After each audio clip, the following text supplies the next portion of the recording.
Hey there, my name is Les Brown, and I'm going to share my thoughts on Don't Let Fear Stop You, unlocking the power of courage for success. Let's talk about something everyone knows, something that connects all of us no matter where we're from or what we do.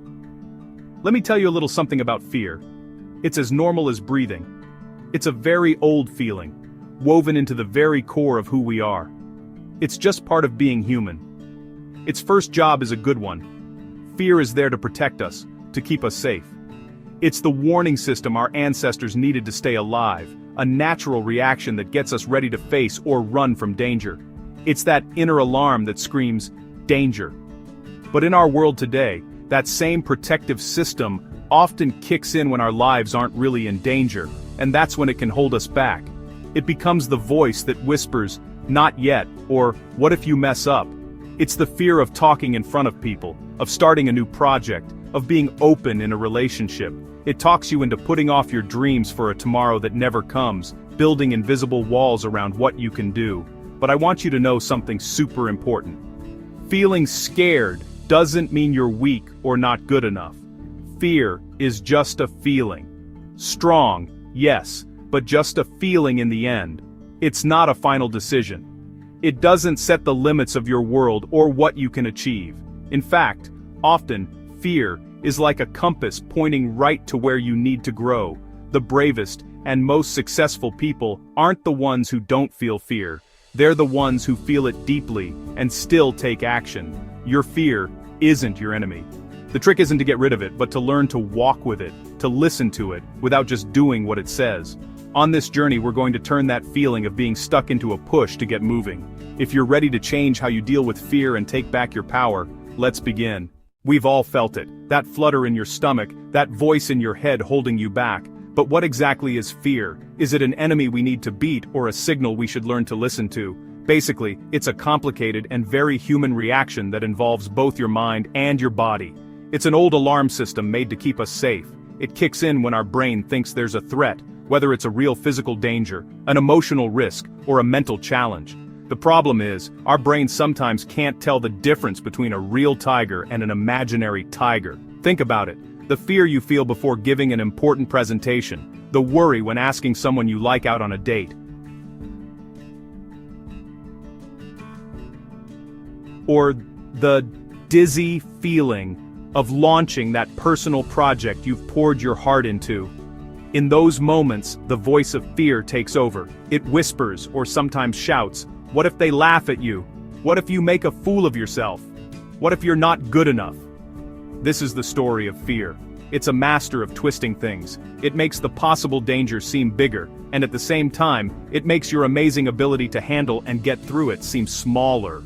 It shows you the worst possible outcome as if it's the only one. That's why the fear of public speaking feels so real and strong, even though the results of messing up are rarely as bad as our mind makes them out to be.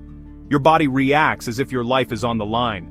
The first step to changing how you deal with fear is to realize that this inner story is just one part of the whole picture, not the whole truth.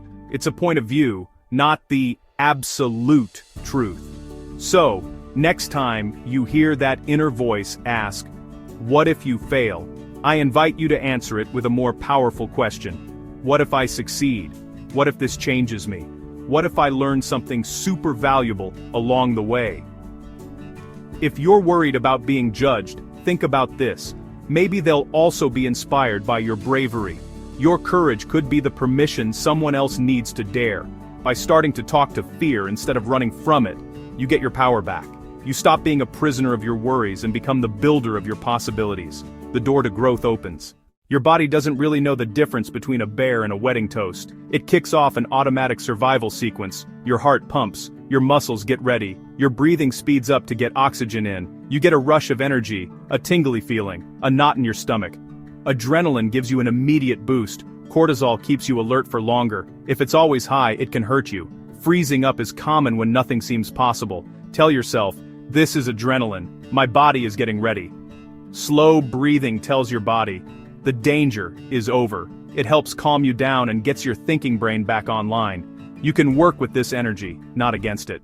A broad label is too fuzzy to act on. General anxiety is like a fog. Turn on your lights, name it precisely. Fear of losing financial security, of workload, of rejection. Go deeper. Does no mean I'm not enough? Naming the root fear reduces its power. It becomes less scary. Gather evidence against the limiting belief. Seek trusted opinions. Reduce risk with a plan, savings, or a side project. Break down a vague fear into manageable parts. Each fear needs a different plan. This way, you go from passive anxiety to actively solving problems. Bravery comes from doing, not from waiting. Take small steps, ones that might feel a little weird but are totally doable.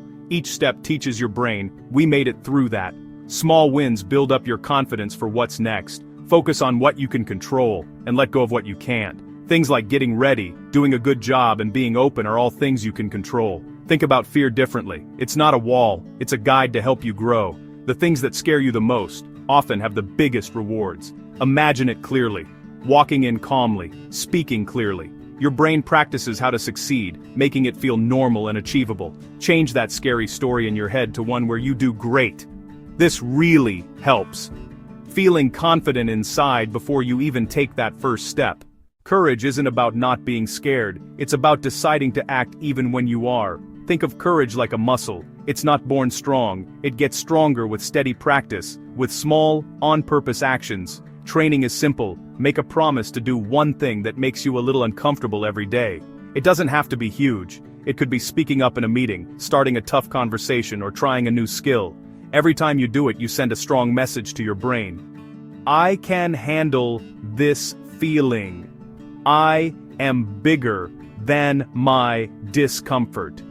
This steady practice helps calm your nerves. Over time, things that used to make your heart race and stress you out will be met with a calmer response. Clear thinking takes the place of panic. On this journey, you'll hit bumps in the road. But failure isn't the opposite of success, it's a key part of the process. Every mistake is important information, a lesson that guides you and helps you change direction. With each step, you gain a deep and real self-confidence, a confidence built not on never falling, but on knowing for sure that you know how to get back up. Your world gets bigger because you get bigger. The walls that once seemed too high to climb become new places to explore. Even your relationships change. Being brave enough to admit fear and act anyway makes bonds stronger and helps create more honest and deep teamwork. This is what it means to live a life beyond fear. It doesn't mean fear goes away, but that you're in charge. Fear can be a passenger, but it no longer has the power to stop you from reaching your goals. Your fear can be a stepping stone, not a wall.